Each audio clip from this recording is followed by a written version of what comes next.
महंगाई बढ़ जाएगी। अब पहले एमएसपी हमें मिल रही है, बहुत सी फसलों पे सरकार खरीद कर रही है, तो वो बोले धान और गेहूं पे एमएसपी हमें मिल रही है, तो इसका संबंध महंगाई से कहां है? बोल दे। मैं उचित जवाब दे रहा हूं उनको, कहां से महंगाई? जिन फसलों पे सरकार खरीदी करती है उनका रेट बाजार में कम है, जिन फसलों पे सरकार खरीदी नहीं करती है उनके दाम मार्केट में बहुत ज्यादा है। ये उल्ट प्रभाव है। दूसरा, जो ये कहा जा रहा है कि जो किसान मांग रहे हैं, ये देश की बड़ी पूंजी इन मांगों पे लग जाएगी, तो ये भ्रमित करने वाली बात है। देखिए, बहुत सी कैलकुलेशन आपके सामने आई है, वो कह रही हैं अगर 23 फसलों की भी हम बात करें 36,000 रुपए से 37,000 करोड़ रुपए से चल सकता है। एक कैलकुलेशन ये बोल रही है कि 2 लाख, 2.25 लाख, 2.5 लाख से सारा घाटा पूरा किया जा सकता है। जो सरकार खरीदेगी आगे बेचेगी भी, एक सर्कुलेशन होगा। फर्स्ट ईयर में हो सकता है 2 पैसे अधिक लग जाएं, नेक्स्ट ईयर में ऐसा नहीं होगा। तो ये भी देश को गुमराह करने वाली बात है कि देश की पूंजी का अधिकतर हिस्सा किसानों की मांगों के ऊपर चला जाएगा। और दूसरी बात, और जो मैंने अभी आपके सामने बोला 2.25 लाख, 2.5 लाख करोड़ रुपया, तो अभी देखे हमारी आबादी कितनी है? 60% देश का किसान है। तो भाई इतनी जीडीपी में आप देख ले कितनी बड़ी पूंजी, तो ये थोड़ा सा हिस्सा भी हमें देने के लिए तैयार नहीं। तीसरा, अगर एमएसपी पे लीगल कानून पर खरीदी होगी, सरकार ने पीडीएस सिस्टम रखा, वो बोल रहे हैं हम 80 करोड़ से प्लस लोगों को मुफ्त अनाज देंगे। तो कैसे देंगे भाई? आप खरीदेंगे तभी देंगे, खरीदी करेंगे तो देंगे। तो जो पहले आप हमसे खरीदे, किसान को उचित मूल्य मिले, पीडीएस से आप जो गरीब है उनको दें, तो दोनों बातें आपस में बिल्कुल आगे बढ़ सकती हैं। आप तो तेल बीज दालें विदेशों से मंगा रहे हैं, किस लिए मंगा रहे हैं भाई? हम पैदा करने के लिए तैयार है, इसलिए बाहर से भी हमें एमएसपी पे खरीदी नहीं होती, तो हम इधर बढ़ नहीं रहे। अगर हमें बोल दें अब एमएसपी लीगल गारंटी कानून माना है, हम आपको पैदा करके देंगे इसी देश में, किसान का भला भी होगा और जो गरीब है पीडीएस में उसे भी दिया जाएगा। तो जो अभी पूरे दुनिया भर में सवाल निकल के आए केंद्र की ओर से, हमने आज की पीसी में उनका जवाब देने की बात कर रहे हैं। आगे बात डलेवाल साहब बोलेंगे। देखिए, पंधेर साहब ने मोटी मोटी बात आप सबके सामने रख दी है, लेकिन इसमें थोड़ी थोड़ी बात मैं ऐड ऑन करना चाह रहा हूं। एक तो ये जो बात कह रहे हैं कि बहुत सारा पैसा चाहिए एमएसपी का, पूरे देश के सभी किसानों को सभी फसलों के ऊपर देने के लिए बहुत पैसा चाहिए। अगर इस पे थोड़ा ध्यान करें दें हम, जैसे हमारे भाई साहब ने ये बात बताई, इन्होंने बात बताई 2.5 लाख करोड़ रुपए की, वो एक स्टडी है। एक स्टडी अभी नई और आई है, वो बड़ा हैरान करने वाली है। उसमें ये कहा गया है केवल 36,000 करोड़ रुपया ही चाहिए।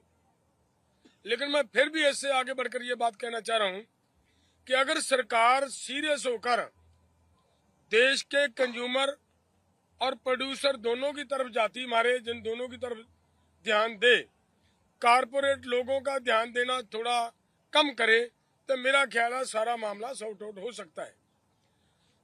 एग्रो बेस्ड इंडस्ट्री अगर हमारे गांव में, हमारे छोटे छोटे कस्बों में लगेगी, छोटे व्यक्तियों को, आम लोगों को रोजगार मिलेगा। आज जो एग्रीकल्चर है, 50% रोजगार एग्रीकल्चर हमारे लोगों को दे रहा है, और उससे भी आगे पिछला आंकड़ा एक सामने आया कि 20% जीडीपी में शेयर है एग्रीकल्चर का।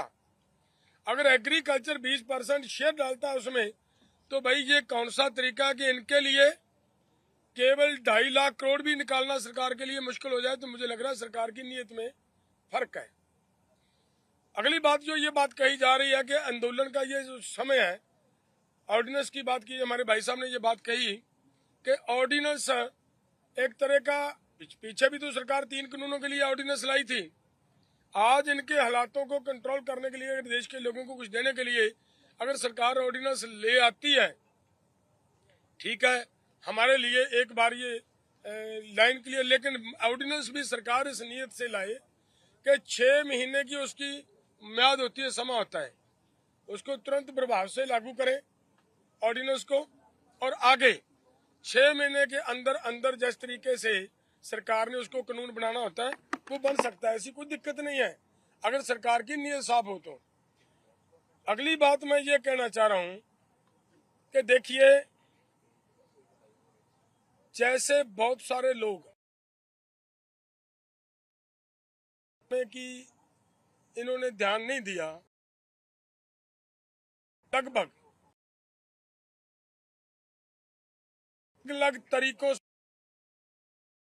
से इन्हीं डिमांड कर दूं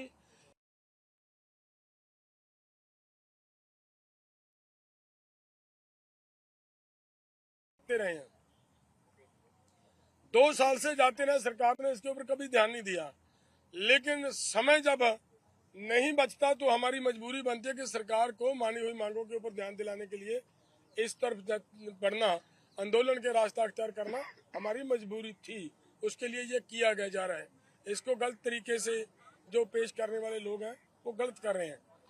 तो मैं जो कुछ लोग, भाई साहब ने एक बात कही है कि बहुत सारे लोग बुद्धिजीवी ऐसी बातें कर रहे हैं, आंकड़े निकाल कर बता रहे हैं लोगों को इतना बड़ा बोझ पड़ेगा, इतना बड़ा बोझ पड़ेगा।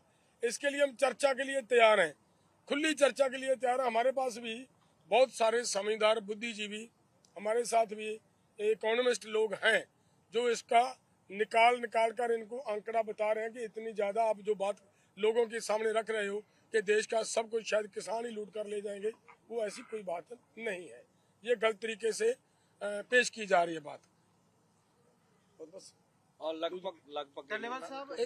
हाँ, एक मिनट पीसी मांगर साहब दिन कर मांगर साहब ओ यार तुसी आ जाओ ना, आ जा यार, ਉਹ ਜਿਹੜੇ ਕੀਤੀ ਨਹੀਂ ਚੱਲ ਮੰਗ ਲਓ। थैंक यू जी। सबसे पहले सब तो पहला मैं ਤੁਹਾਡਾ ਸਾਰਿਆਂ ਦਾ ਧੰਨਵਾਦ ਕਹਿਣਾ ਚਾਹੁੰਦਾ ਜਿੰਨੇ ਵੀ ਦੇਸ਼ ਪੱਖੀ ਮੀਡੀਆ ਹਾਊਸਿਸ ਨੇ ਉਹ ਸਾਰੇ ਇੱਥੇ ਹੈਗੇ ਨੇ। ਤੁਹਾਡਾ ਬਹੁਤ ਧੰਨਵਾਦ, ਤੁਸੀਂ ਸਾਡੀ ਆਵਾਜ਼ ਸਹੀ ਮਾਇਨੇ ਨਾਲ ਪਹੁੰਚਾ ਰਹੇ ਹੋ। ਲੇਕਿਨ ਕੁਝ ਸਰਕਾਰੀ ਮੀਡੀਆ ਵੀ ਹੈਗੇ ਆ ਜਿਹੜੇ ਇੱਥੇ ਤੇ ਆਉਂਦੇ ਨਹੀਂ ਕਿ ਆਪਣੀਆਂ ਆਈਡੀਆਂ ਲਾ ਕੇ, ਲੇਕਿਨ ਪਤਾ ਨਹੀਂ ਕਿੱਥੋਂ ਕੀ ਵੀਡੀਓ ਲੈ ਕੇ ਸਰਕਾਰੀ ਬੰਦਿਆਂ ਤੋਂ ਖੜੇ ਹੋ ਕੇ ਉਹਨਾਂ ਤੋਂ ਹੀ ਬਿਆਨ ਲੈ ਕੇ ਤੇ ਗਲਤ ਨੈਰੇਟਿਵ ਪਲੇ ਕਰ ਰਹੇ ਨੈਸ਼ਨਲ ਮੀਡੀਆ ਤੇ। So my request to all those media houses is and to you also is to come see what actually is happening here.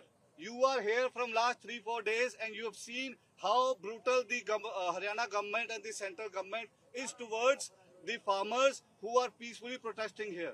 So this is one thing. Secondly, we have organized a team which will ensure that all the media houses which come here are issued an I-card, so that there is no confusion. And in event of any such occurrence, there are volunteers who will ensure that your safety is well taken care of. So with this, I would like to, ask my colleague Rada Sahab to speak.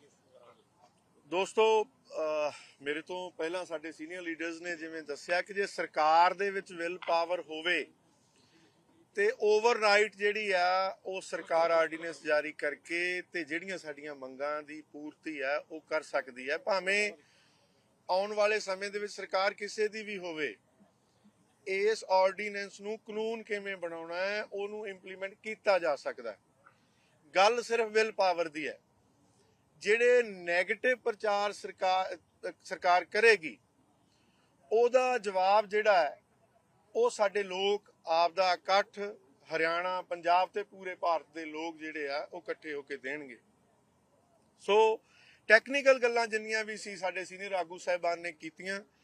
ਮੈਂ ਤਾਂ ਆਪਣੇ ਇੱਥੇ ਆਏ ਹੋਏ ਸਾਰੇ ਹੀ media ਦੇ through ਆਪਣੇ ਲੋਕਾਂ ਨੂੰ, ਘਰ ਬੈਠੇ ਕਿਸਾਨਾਂ ਨੂੰ, ਦੇਸ਼ ਭਰ ਦੇ ਜਿਹੜੇ ਲੜਨ ਵਾਲੇ ਲੋਕ ਹੈ ਉਹਨਾਂ ਨੂੰ ਇਹ ਬੇਨਤੀ ਕਰਨੀ ਚਾਹਾਂਗਾ ਕਿ ਇਹ ਅੰਦੋਲਨ ਇਸ ਵੇਲੇ ਦੁਨੀਆ ਭਰ ਦੇ ਵਿੱਚ ਖੜਾ ਹੋ ਗਿਆ ਤੇ ਅੱਜ ਸਮਾਂ ਹੈ ਕਿ ਅਸੀਂ ਇਕਜੁੱਟ ਹੋ ਕੇ ਆ ਜਿਹੜੀਆਂ ਮੰਗਾਂ ਤੇ ਅਸੀਂ ਲੜ ਰਹੇ ਹਾਂ, ਇਹ ਘਰ ਬੈਠਣ ਦਾ ਸਮਾਂ ਨਹੀਂ। ਆਓ ਇਸ ਸਰਕਾਰ ਦੇ ਖਿਲਾਫ ਇਕੱਠੇ ਹੋ ਕੇ ਆਪਣੀਆਂ ਹੱਕੀ ਮੰਗਾਂ ਜਿਹੜੀਆਂ ਉਹਨਾਂ ਤੇ ਆਵਾਜ਼ ਬੁਲੰਦ ਕਰੀਏ ਤੇ ਮੋਰਚਿਆਂ ਦੇ ਵਿੱਚ ਵੱਧ ਤੋਂ ਵੱਧ ਸ਼ਮੂਲੀਅਤ ਕਰੀਏ। ਹੁਣ ਮੈਂ ਬੇਨਤੀ ਕਰੂੰਗਾ ਮਨਜੀਤ ਸਿੰਘ ਜੀ। ਵਾਹਿਗੁਰੂ ਜੀ ਕਾ ਖਾਲਸਾ, ਵਾਹਿਗੁਰੂ ਜੀ ਕੀ ਫਤਿਹ। ਜਿੱਦਾਂ ਤੁਹਾਨੂੰ ਸਾਡੇ ਕਿਸਾਨ ਮਜ਼ਦੂਰ ਮੋਰਚੇ ਦੇ ਆਗੂ ਤੇ ਗੈਰ ਰਾਜਨੀਤਿਕ ਦੇ ਆਗੂ ਨੇ, ਲੀਡਰਾਂ ਨੇ, ਸਾਡੇ ਨੇ ਤੁਹਾਨੂੰ ਸਾਰਾ ਕੁਝ ਦੱਸ ਚੁੱਕੇ ਆ। ਮੈਂ ਤਾਂ ਆਹੀ ਕਹਿਣਾ ਚਾਹੂੰਗਾ ਵੀ ਜਿਹੜੀ ਇਹ ਗਲਤ ਅਫਵਾਹਾਂ ਜਾ ਰਹੀਆਂ ਨੇ ਵੀ ਮੋਰਚੇ 'ਚ ਇਕੱਠ ਨਹੀਂ, ਕੁਛ ਨਹੀਂ, ਕਿਉਂਕਿ ਇਹ ਜਿਹੜੇ ਕੁਝ ਬੰਦੇ ਨੇ, ਮੀਡੀਆ ਜਿਹੜਾ ਉਹ ਹੈਗਾ ਜਿਹੜਾ ਵੀ ਮੋਦੀ ਸਰਕਾਰ ਦੇ ਪੱਖੀ ਮੀਡੀਆ। ਤੁਸੀਂ ਸਾਰੇ ਵੀਰ ਸਾਡੇ ਪੱਖ ਦੇ ਬੈਠੇ ਹੋ, ਤੁਸੀਂ ਦੇਖ ਰਹੇ ਹੋ ਵੀ ਕਿੰਨਾ ਵੱਡੀ ਤਾਦਾਦ ਦੇ ਵਿੱਚ ਉਹ ਇਕੱਠ ਹੈ, ਕਿੰਨੇ ਲੋਕ ਸਾਡੇ ਨਾਲ ਨੇ। ਰਹੀ ਗੱਲ ਸਰਕਾਰ ਦੀ, ਜਿਹੜਾ ਉਹ ਇੱਕ ਟਾਲਣ ਦੀ ਗੱਲ ਜਿੱਦਾਂ ਹੋਈ ਸੀ ਵੀ ਕਰਦੇ ਨੇ, ਕਿਉਂਕਿ ਬੰਦੇਰ ਸਾਹਿਬ ਨੇ ਦੱਸਿਆ ਜੇ ਉਹ ਚਾਹਣ ਐਡ ਦੀ ਸਪੋਰਟ ਸੰਸਦ ਬੁਲਾ ਕੇ ਦੁਬਾਰੇ ਕਾਨੂੰਨ ਬਣਾਇਆ ਜਾ ਸਕਦਾ, ਲਾਗੂ 6 ਮਹੀਨੇ 'ਚ ਹੋ ਜਾਊਗਾ। ਕਿਉਂਕਿ ਇਹ ਟਾਲਣ ਦੀ ਕੋਸ਼ਿਸ਼ ਨਾ ਕਰ, ਨਹੀਂ ਤਾਂ ਜਿਹੜਾ ਦਿੱਲੀ ਜਾਣ ਦੀ ਸਾਡੀ ਕਾਲ ਹੈ ਉਹ ਬਰਕਰਾਰ ਹੈ ਤੇ ਉੱਥੇ ਜਾ ਕੇ ਰਵਾਂਗੇ। ਜੇ ਕੱਲ ਦੀ ਮੀਟਿੰਗ 'ਚ ਹੱਲ ਕੋਈ ਨਹੀਂ ਹੁੰਦਾ ਤਾਂ ਮੈਂ ਸਾਰੇ ਨੌਜਵਾਨ ਵੀਰਾਂ ਨੂੰ ਵੀ ਕਹੂੰਗਾ, ਜਦੋਂ ਤੱਕ ਸਾਡੇ ਸੀਨੀਅਰ ਆਗੂ ਕੋਈ ਗੱਲ ਨਹੀਂ ਕਹਿੰਦੇ, ਸਾਨੂੰ ਸੁਨੇਹਾ ਨਹੀਂ ਦਿੰਦੇ ਹੈਗੇ, ਆਪਾਂ ਜਿਹੜਾ ਇਹ ਅੰਦੋਲਨ ਦੇ ਵਿੱਚ ਕੁਛ ਆ ਕੇ ਹੁੱਲੜਬਾਜ਼ੀ ਕਰਨ ਵਾਲੇ ਲੋਕ ਆ ਉਹਨਾਂ ਦੀ ਗੱਲਾਂ 'ਚ ਨਾ ਆਈਏ, ਵਿਚਾਰ ਰੱਖੀਏ ਤਾਂ ਕਿ ਉਰੇ ਮੋਰਚਾ ਸਾਡਾ ਜਿੱਦਾਂ ਚੱਲ ਰਿਹਾ ਇਹਨੂੰ ਹੋਰ ਵਧੀਆ ਤਰੀਕੇ ਨਾਲ ਚਲਾਇਆ ਜਾ ਸਕੇ। ਵਾਹਿਗੁਰੂ ਜੀ ਕਾ ਖਾਲਸਾ, ਵਾਹਿਗੁਰੂ ਜੀ ਆਏ ਹੋਏ ਮੀਡੀਆ ਕਰਮਚਾਰੀਆਂ ਦਾ ਧੰਨਵਾਦ। ਦੇਖੋ ਤੁਸੀਂ ਸਾਡੇ ਨਾਲ ਮੋਢੇ ਨਾਲ ਮੋਢਾ ਜੋੜ ਕੇ ਖੜੇ ਹੋ, ਕਿਉਂਕਿ ਜਿਹੜਾ ਅੰਦੋਲਨ ਆ ਇਹ ਮੀਡੀਆ ਔਰ ਜਨਤਾ ਦੇ ਸਿਰ ਤੇ ਹੁੰਦਾ। ਲੀਡਰ ਸਿਰਫ ਹੋਕਾ ਦੇਣ ਲਈ ਹੁੰਦੇ ਆ, ਸਾਡਾ ਕੰਮ ਹੈ ਰੋਜ਼ ਦੇ ਰੋਜ਼ ਹੋਕਾ ਦੇਣਾ ਔਰ ਜਿਹੜੇ ਕੋਈ ਨਵੇਂ ਕਾਨੂੰਨ ਆਉਂਦੇ ਆ ਉਹਨਾਂ ਤੋਂ ਜਾਗਰੂਕ ਕਰਾਉਣਾ। ਉਪਦੇਸ਼ ਸਾਹਿਬ ਤੇ ਡੱਲਿਆ ਸਾਹਿਬ ਪੂਰੀ ਤਰੀਕੇ ਨਾਲ ਜਾਗਰੂਕ ਕਰਾ ਸਕੇ ਆ। ਔਰ ਜਿਹੜੀ ਆਉਣ ਵਾਲਾ ਸਮਾਂ ਆ, ਕੱਲ ਦੀ ਮੀਟਿੰਗ ਤੋਂ ਬਾਅਦ ਜਿਹੜਾ ਵੱਡਾ ਇਕੱਠ ਕਰਕੇ ਜਿਹੜਾ ਆਪਾਂ ਰੱਖਣਾ ਇੱਥੇ, ਕਿਉਂਕਿ ਉਹਦੀ ਅਪੀਲ ਜਿਹੜੀ ਆ ਉਹ ਸੰਗਤਾਂ ਨੂੰ ਕਰਦੇ ਕਿ ਪਿੰਡਾਂ ਦੇ ਵਿੱਚੋਂ ਸਾਡੇ ਜਿਹੜੇ ਲੋਕ ਨੇ, ਜਿਹੜੇ ਸਾਡੇ ਘਰਾਂ ਦੇ ਵਿੱਚ ਬੈਠੇ ਨੇ, ਜਥੇਬੰਦਕ ਢਾਂਚੇ ਨਾਲ ਜੁੜੇ ਨੇ, ਜਿਹੜੇ ਬਗੈਰ ਜਥੇਬੰਦਕ ਢਾਂਚੇ ਤੋਂ ਲੋਕ ਨੇ, ਉਹ ਵੀ ਟਰਾਲੀਆਂ ਭਰ ਕੇ ਵੀਰਾਂ ਕੱਤ ਕੇ ਜਿਹੜੀਆਂ ਉਹ ਹਰ ਇੱਕ ਮੋਰਚੇ ਦੇ ਵਿੱਚ ਜਿੱਥੇ ਜਿੱਥੇ ਸਾਡੇ ਮੋਰਚੇ ਲੱਗੇ ਨੇ ਉਹਨਾਂ 'ਚ ਸਮੂਲੀਅਤ ਕਰਨ। ਕਿਉਂਕਿ ਇਹ ਜਿਹੜਾ ਮੌਕਾ ਹੈ, ਜਿਹੜਾ ਸਮਾਂ ਆ, ਇਹ ਸਮਾਂ ਜਿਹੜਾ ਗਾੜੀ ਆ ਉਹ ਚੋਣ ਜ਼ਾਬਤੇ ਨੂੰ ਜਾ ਰਿਹਾ ਥੋੜਾ ਜਿਹਾ, ਉਹਦੇ ਵਿੱਚ ਜਿਹੜੀ ਤਿਆਰੀ ਆ ਉਹ ਬਹੁਤ ਵੱਡੀ ਕਰਕੇ ਸਾਨੂੰ ਜਿਹੜੀ ਆਉਣਾ ਚਾਹੀਦਾ। ਕਿਉਂਕਿ ਜਿਹੜਾ ਇਸ ਟਾਈਮ ਜਿਹੜਾ ਸਰਕਾਰ ਦੇ ਉੱਤੇ ਦਬਾਅ ਬਣਾ ਕੇ ਜਿਹੜਾ ਅਗਲਾ ਕੰਮ ਹੈ ਜਿਹੜਾ ਕੀਤਾ ਜਾਵੇ। ਇਹਨੀਆਂ ਬੇਨਤੀਆਂ। ਵਾਹਿਗੁਰੂ ਜੀ ਕਾ ਖਾਲਸਾ, ਵਾਹਿਗੁਰੂ ਜੀ। ਹਾਂਜੀ, ਸਵਾਲ ਹੈ ਕੋਈ? ਸਰ ਬੈਠ ਜਾਓ ਜੀ ਇੱਕ ਵਾਰੀ ਪਲੀਜ਼। ਠੀਕ। ਉਹ ਵਾਰ-ਵਾਰ ਕਹਿ ਰਹੀਆਂ ਨੇ ਕਿ ਜੇ ਸਾਨੂੰ ਸੱਦਿਆ ਜਾਂਦਾ ਤਾਂ ਅਸੀਂ ਆਉਣ ਲਈ ਤਿਆਰ ਹਾਂ। ਕੀ ਤੁਸੀਂ ਅੱਜ ਮੰਚ ਤੋਂ ਸੱਦਾ ਦਿੰਦੇ ਹੋ ਕਿ ਜਾਂ ਉਹਨਾਂ ਨਾਲ ਕੋਈ ਗੱਲਬਾਤ ਤੁਸੀਂ ਕਰੋਗੇ ਕਿ ਉਹ ਵੀ ਆਣ ਇਸ ਘੋਲ ਦੇ ਵਿੱਚ ਸ਼ਾਮਲ ਹੋਣ? ਹਾਂ ਦੇਖੋ, ਦੇਖੋ ਗੱਲਬਾਤ ਤਾਂ ਸਾਰਿਆਂ ਨਾਲ ਹੋਈ ਸੀਗੀ, ਹੋ ਵੀ ਰਹੀ ਆ। ਇੱਕ ਦੋਵਾਂ ਫੋਰਮਾਂ ਨੇ ਆਪਣਾ ਜਾਬਤਾ ਬਣਾਇਆ ਹੈਗਾ ਵਾ, ਜੋ ਵੀ ਉਹ ਜਾਬਤੇ ਨੂੰ ਫੁੱਲਫਿਲ ਕਰੇਗਾ, ਕਿਸੇ ਨੂੰ ਵੀ ਇੱਥੇ ਸੱਦੇ ਤੇ ਇਨਕਾਰ ਨਹੀਂ ਹੈਗਾ। ਇਹ ਆ। ਹਾਂਜੀ, ਅੱਜ ਸੁਣਨੇ ਚ ਆਇਆ ਹੋਰ ਵੀ ਜਥੇਬੰਦੀਆਂ ਆ ਰਹੀਆਂ ਨੇ ਉਹਦੇ ਸਮਰਥਨ ਦੇ ਰਹੀਆਂ ਨੇ ਜਿਹੜੇ ਧੰਨਵਾਦੀ ਆ ਕੋਈ ਵੀ ਭਰਾ ਸਾਡੇ ਅੱਜ। ਹਰਿਆਣਾ ਪੁਲਿਸ ਦੇ ਵੱਲੋਂ ਕੁਝ ਵੀਡੀਓ ਜਾਰੀ ਕੀਤੀਆਂ ਜਾ ਰਹੀਆਂ ਨੇ ਜੀ, ਜਿਸ ਦੇ ਵਿੱਚ ਖਾਲਿਸਤਾਨ ਪੱਖੇ ਨਾਅਰੇ ਦਿਖਾਏ ਜਾ ਰਹੇ ਨੇ, ਐਂਟੀ ਨੇਸ਼ਨ ਦਿਖਾਉਣ ਦੀ ਕੋਸ਼ਿਸ਼ ਜਿਹੜੀ ਉਹਨਾਂ ਵੀਡੀਓ ਦੇ ਵਿੱਚ ਕੀਤੀ ਜਾ ਰਹੀ ਹੈ। ਆਫੀਸ਼ੀਅਲੀ ਜਿਹੜੀਆਂ ਇਹ ਵੀਡੀਓ ਜਾਰੀ ਹੁੰਦੀਆਂ ਇਹਨਾਂ ਨੂੰ ਕਿਵੇਂ ਦੇਖ ਰਹੇ ਹੋ ਤੁਸੀਂ? ਦੇਖੋ, ਸਰਕਾਰ ਦਾ ਤੰਤਰ ਬਹੁਤ ਵੱਡਾ ਹੈ। सरकारी तंत्र हिंदी कर देना, सरकारी तंत्र बहुत बड़ा है, उनके पास बहुत कुछ है। वो हर जगह पे हर तरीके के हर रूप के लोग पैदा करने में सक्षम है। वो करते हैं, वो क्या नहीं कर सकते। आपने देखा पिछले आंदोलन के दौरान फेक यूनियंस खड़ियां करके सरकार ये आपकी आप ही के माध्यम से ये बात बाहर कर आती रही है कि आज एग्रीकल्चर मिनिस्टर को 100 संगठनों ने आकर कहा कि कानून बहुत बढ़िया, इनको लागू करो। ये होता रहे, ऐसे लोग उनके पास होते हैं जिनसे ये कहीं पे भी खड़े कर ये ऐसा माहौल क्रिएट कर सकते हैं कि ये तो देखिए एंटी नेशन लोग हैं। ऐसी कोई बात नहीं है। हम ये कहते हैं कि हम यहाँ बैठे हैं, हमारी कोई इच्छा नहीं है कि हम दिल्ली में जाना, हमारा कुछ जिद नहीं है, हमारा कोई प्राइवेट इशू नहीं है कि हमने दिल्ली जाना है। हमारा मामला सिर्फ इतना है कि हमारे ये साथ ये किए हुए वायदे सरकार पूरे करे, हम यहीं से वापस चले जाएंगे, हमारा कोई दिक्कत नहीं है। लेकिन अगर सरकार इस तरीके से बदनाम करती है तो मुझे लग रहा है कि सरकार अपने गलत सोच में पड़ी हुई है। देश को एकता की तरफ बढ़ाने के रास्ते पे सरकार की जिम्मेदारी बनती है कि पूरे देश को एक बनाकर आगे बढ़ाएं। ये गलत है कि किसी एक धर्म की बात करना, किसी एक कैटेगरी के लोगों की बात करना, ये देश की सरकार के लिए उचित बात नहीं है। ਡੱਲੇਵਾਲ ਸਾਹਿਬ ਜਾਣਕਾਰੀ ਮਿਲ ਰਹੀ ਹੈ ਕਿ ਐਸਕੇਐਮ ਦੇ ਬਹੁਤ ਸਾਰੇ ਆਗੂ ਜਿਹੜੇ ਮੈਦਾਨ ਦੇ ਤੁਹਾਡੇ ਨਾਲ ਨਹੀਂ ਹੈਗੇ, ਸਰਕਾਰ ਉਹਨਾਂ ਤੱਕ ਵੀ ਅਪਰੋਚ ਕੀਤੀ ਜਾ ਰਹੀ, ਉਹਨਾਂ ਤੋਂ ਵੀ ਰਾਏ ਲਈ ਜਾ ਰਹੀ ਹੈ ਕਿ ਐਮਐਸਪੀ ਤੇ ਜਿਹੜੀਆਂ ਦੋ ਫੋਰਮ ਲੜ ਰਹੇ ਆ ਤਾਂ ਉਹਨਾਂ ਦੀ ਵੀ ਰਾਏ ਮੈਂ ਜੇ ਉਹਨਾਂ ਨੂੰ ਭਲ ਕੇ ਮੀਟਿੰਗ ਦੇ ਵਿੱਚ ਜਾਂ ਕਿਸੇ ਟਾਈਮ ਸੱਦਾ ਹੁੰਦਾ ਤਾਂ ਐਕਸੈਪਟ ਕਰੋਗੇ ਕਿ ਇਕੱਠੇ ਮੀਟਿੰਗ ਕਰਨ ਦੇ ਲਈ? देखो सवाल ये है, सरकार ਦਾ मैटर है, सरकार ने की तो राय लेनी है, ले ले, सानू की दिक्कत है। साडा ਤਾਂ ਮਸਲਾ ਸਿਰਫ ਇਹ ਹੈ कि सानू एमएसपी की गारंटी का कानून देवे सरकार, साडे कनी वो काले चोर तो राय ले ले। डल्लेवाल साहब, ये ऑर्डिनेंस पे आपने कहा ऑर्डिनेंस आए, ये मांग उससे आगे नहीं बढ़नी चाहिए कि स्पेशल सेशन जब महिला आरक्षण बिल के लिए लाया गया और जिसका इम्प्लीमेंटेशन आज भी लग रहा है कि 10-12 साल बाद होगा, तो स्पेशल सेशन क्या नहीं आ सकता है? और स्पेशल सेशन अगर नहीं ला सकती है सरकार, तो क्या किसान अब इस मोदी सरकार के लिए वोट बैंक नहीं है? देखिए, आपने बिल्कुल उचित कहा। बहुत इम्पोर्टेंट सवाल है। तो हम तो बोल रहे हैं कि आपके पास समय है, उधर से ये बातें आ रही है देश के समक्ष। हम तो 1 अरब 40 करोड़ लोगों को बोलना चाहते हैं। असल मकसद क्या है कि सरकार चाहे तो स्पेशल सेशन बुलाकर भी कानून बना सकती है, अगर नहीं तो अध्यादेश भी जारी किया जा सकता है। पर सरकार की नीयत में खोट है, वो समय बिताना चाहती है, करना कुछ नहीं चाहती। तो जो हम मांगे कर रहे हैं देश भर में, उसकी परसेप्शन को तोड़ मरोड़ कर पेश किया जा रहा है। पंडित साहब, क्या जो पिछली बैठक हुई थी उसमें इस ऑर्डिनेंस को लेकर कोई चर्चा हुई थी? आपने कहा था कि ऑर्डिनेंस लाया जा सकता है। देखिए, जब चर्चा हो रही थी तो इस बात पे था भी, उस समय जब पहली मीटिंग चल रही थी तब तो संसद का सत्र चल रहा था। हमने कहा संसदीय सत्र चल रहा है, अब निर्णय कीजिए, तो इसमें अभी कोई नहीं था।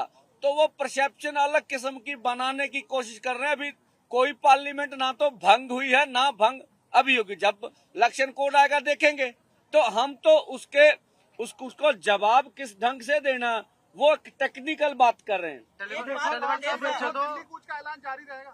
कल बैठक भी है, तो उसको क्या उम्मीद है कल बैठक में? देखिए, सवाल काइंडली एक, हाँ, आराम से सवाल जितने भी हैं सभी सवाल कर लें भाई, सभी के सवालों का जवाब देंगे हम, लेकिन आराम से। देखिए, उलझी जाती है बात, इधर से कोई सवाल आगे। ਉਦੋਂ ਏਕਤਾ ਦੀ ਗੱਲ ਹੁੰਦੀ ਸੀ, ਹੁਣ ਵੀ ਕੀ ਏਕਤਾ ਕੀਤੀ ਜਾ ਸਕਦੀ ਹੈ? ਏਕਤਾ ਵੱਖ ਪ੍ਰੋਗਰਾਮ ਦੇ ਰਹੀ ਹੈ। ਅੱਜ ਉਗਰਾਹਾਂ ਜਥੇਬੰਦੀ ਨੇ ਕਿਹਾ ਕਿ ਬੀਜੇਪੀ ਦੇ ਜਿਹੜੇ ਲੀਡਰ ਨੇ ਉਹਨਾਂ ਦੇ 3 ਲੀਡਰਾਂ ਦੇ ਘਰ ਦਾ ਉਹ ਘਰਾਓ ਕਰ ਰਹੇ ਆ। ਉਹ ਕਹਿ ਰਹੇ ਨੇ ਕਿ ਤਾਲਮੇਲ ਦੇ ਰੂਪ ਦੇ ਵਿੱਚ ਅਸੀਂ ਤੁਹਾਡੇ ਨਾਲ ਸਮਰਥਨ ਕਰਦੇ ਹਾਂ। ਉਹਨਾਂ ਨੂੰ ਕੀ ਤੁਸੀਂ ਸੱਦਾ ਨਹੀਂ ਦਿਓਗੇ ਦਿਲ ਵੱਡਾ ਕਰਕੇ ਕਿ ਉਹ ਆਉਣ ਤੁਹਾਡੇ ਅੰਦੋਲਨ ਦੇ ਵਿੱਚ? देखो, बड़ी इम्पोर्टेंट गल है। पिछला साल भी जो पिछला आंदोलन लड़ा 2020 वाला, जब वो आंदोलन लड़ा, इतना बड़ा आंदोलन हुआ, उस समय सभी संगठन एकजुट तो नहीं थे। पंदेर साहब बैठे हैं तरीके से हमारे साथ वो उसको सपोर्ट कर रहे थे, उग्राहा साहब भी सपोर्ट पर लड़ रहे थे। अगर वो कोई सपोर्ट करता है इसकी, अगर कोई भी आदमी समझता है कि इसकी मांगों की जरूरत है, उसको कौन रोकेगा? वो किसी प्लेटफॉर्म भी कर सकते हैं। ये कोई जरूरी नहीं होता बनाकर चल रहा है हमारे समर्थन में।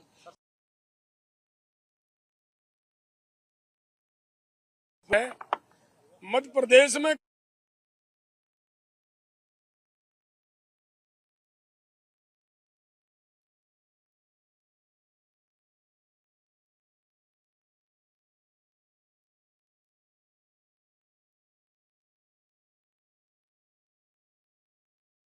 कर रहा है, केरला, कर्नाटका, तमिलनाडु में कर रहा है, तो वो भी हमारे इस आंदोलन का समर्थन है, आंदोलन का ही पार्ट माना जाता है। ऐसा नहीं होता कि हमारा एक जगह पे ऐसा भ्रम नहीं रखना चाहिए। सर ਜਿਹਨੇ ਜਵਾਬ ਪੰਧੇਰ ਸਾਹਿਬ ਨੇ ਸ਼ੁਰੂ ਚ ਦਿੱਤੇ ਆ, ਉਹ ਜਿੰਨੀ ਵੀ ਜਾਣਕਾਰੀ ਤੁਹਾਡੇ ਕੋਲ ਪਹੁੰਚੀ ਹੈ ਕਿ ਐਮਐਸਪੀ ਦੇ ਖਿਲਾਫ ਕੇਂਦਰ ਸਰਕਾਰ ਕਹਿ ਰਹੀ ਹੈ ਕਿ ਮਹਿੰਗਾਈ ਵਧੂਗੀ, ਜਾਂ ਜੋ ਵੀ ਉਧਰੋਂ ਜੋ ਗੱਲਾਂ ਆਈਆਂ ਉਹ ਤੁਹਾਡੇ ਕੋਲ ਰਿਟਨ ਦੇ ਵਿੱਚ ਆਈਆਂ, ਜਿਨ੍ਹਾਂ ਦੇ ਅਗੇਂਸਟ ਤੁਸੀਂ ਪ੍ਰੈਸ ਕਾਨਫਰੰਸ ਦੇ ਵਿੱਚ ਜਵਾਬ ਦਿੱਤੇ? ਅਸਲ ਵਿੱਚ ਇਹ ਵੀ ਪ੍ਰਚਾਰ ਮਾਧਿਅਮ ਜਿਹੜੇ ਆ ਸਭ ਤੋਂ ਵੱਡਾ ਰੋਲ ਦੇਸ਼ ਵਿੱਚ ਅਪਣਾਉਂਦੇ ਆ। ਤੁਹਾਡਾ ਸਮਰਥਨ ਤੁਹਾਡੀ ਜਾਇਜ਼ ਗੱਲ ਤੇ ਦੁਨੀਆ ਕਰਦੀ ਹੈ। ਆਪਣੀ ਗੱਲ ਨੂੰ ਕਿਸ ਢੰਗ ਨਾਲ ਅਸੀਂ ਜਸਟੀਫਾਈ ਕਰੀਏ, ਅਸੀਂ ਉਹ ਢੰਗ ਨੂੰ ਅਪਣਾਇਆ ਹੈਗਾ ਵੀ ਜੋ ਉਹ, ਕਿਉਂਕਿ ਸਰਕਾਰ ਦੇ ਮੁਕਾਬਲੇ ਤਾਂ ਅਸੀਂ ਬਹੁਤ ਛੋਟੇ ਆ, ਸਾਡਾ ਉਹਦਾ ਪ੍ਰਚਾਰ ਸਿਸਟਮ ਨਹੀਂ ਹੈਗਾ। ਜੇ ਉਹਨਾਂ ਦੀ ਗੱਲ ਲੋਕਾਂ 'ਚ ਜਾ ਵੜੀ ਵੀ ਗੱਲ ਤਾਂ ਆ ਵਾ, ਸਾਡੇ ਸਮਰਥਨ ਨੂੰ ਠੇਸ ਵੱਜੂਗੀ, ਅਸੀਂ ਉਹਦਾ ਜਵਾਬ ਦਿੱਤਾ ਵੀ ਅਸਲ ਗੱਲ ਆ ਨਹੀਂ ਹੈ, ਅਸਲ ਗੱਲ ਆ ਵਾ। ਤੇ ਭਾਜਪਾ ਜਾਂ ਕੇਂਦਰ ਸਰਕਾਰ ਦੇ ਅੰਦਰੋਂ ਵੀ ਉਹਦੇ ਤੇ ਦਬਾਅ ਬਣੂਗਾ ਵੀ ਜੇ ਉਹਨਾਂ ਦੀ ਗੱਲ ਵਾਜਬ ਆ ਤਾਂ ਮੰਨੀ ਕਿਉਂ ਨਹੀਂ ਜਾ ਸਕਦੀ, ਇਸ ਕਰਕੇ ਅਸੀਂ ਗੱਲਾਂ ਕਹੀਆਂ ਹੈਗੀਆਂ। अच्छा पंडित साहब, आपने कहा कि A2+FL पे आप रेडी हैं, आ जाए। A2+FL ना ना no no no no no no no no no, हमारा ये कभी भी नहीं हुआ कि हम A2+FL के ऊपर सहमत हैं। हम ये कह रहे हैं कि A2+FL पर ऊपर ये वो दे रहे हैं, हम मांगते हैं C2+50 के हिसाब से, हम ये मांगते हैं। आपका क्लियर कर, मैं एक और आप क्लियर कर ले जो दलिया A+2FL पे बोले ना, अब जो MSP दे रहे हैं उसी पे दे रहे हैं ना। हम बोला जो आप तय कर रहे हैं उस पे ऊपर लीगल कानून बना दे दिए। आप सुनिए, C2+ पे चर्चा जारी रखेंगे, मांग तो हमारी है। कानून बनाने के लिए C2+50 पे पहले चर्चा करें, काम तो लेट हो जाएगा। जो आप दे रहे हैं, जिन 23 फसलों के MSP आप दे रहे हैं, उस पे आप अध्यादेश कानून बना दे।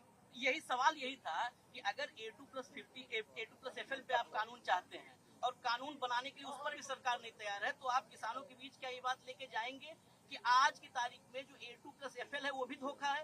क्योंकि फिर कैसे महंगाई, जब उसकी आप कह रहे हो कि हम दे रहे हैं, फिर कैसे महंगाई? यही बात है असल कि आप 23 फसलों का अनाउंस तो करते हैं, खरीदी तो करते 3-4 पर, वो लूट हमारी जो कारपोरेट से करवा रहे हैं, हम उसे बंद करवाना चाहते पहले स्टेप में।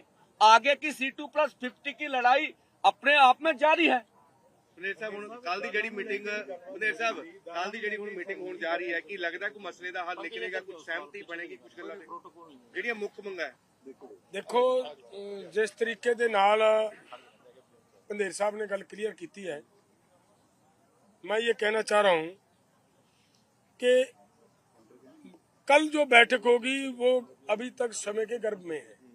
वहां से क्या निकाल कर बाहर आएगा, वो जो निकल कर बाहर आएगा उसी के आधार पे बात होगी।